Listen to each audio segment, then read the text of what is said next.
Եվ այստեղ այո, ես նորից պիտի ընդգծեմ, որ շատ ընդունելի է կոնկրետ ինձ համար հանրապետական կուսակցության դիրքորոշումը, իրանք էլ կարային հայտարարեին, եթե նպատակը մի քանի падգամավոր ունենալն է, որևէ մեկը չի կասկածում, չէ, որ այդ 4%-ը հաստատ հաղթահարելու էին, չէ, բայց եթե խնդիրը ընդամենը դա է, որ Նիկոլ Վովայի Փաշինյանի անվան խորհրդարանում մի քանի մանդատ ունենալն է, դա ոչ միայն ազնիվ չի, այլ նաև դա լեգիտիմացնելու է այն բոլոր ուրեմն քայլերը, որ Նիկոլ Փաշինյանը անելու է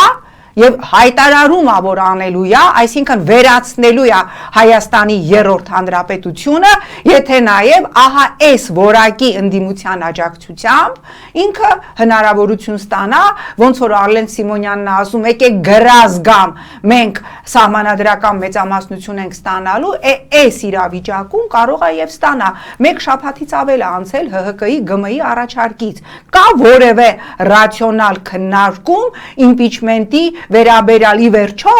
իմպիչմենտը բնավ չպիտի հակասել ընտրական process-ին, դրանք ոչ թե իրար հակասում են, այլ ընդհակառակը իմպիչմենտը այն թրիգերը կարող է լինել, որը հունիսի 7-ի ընտրությանը մեզ բացարձակապես այլ քաղաքական իրավիճակի առջև կկանգնեցնի։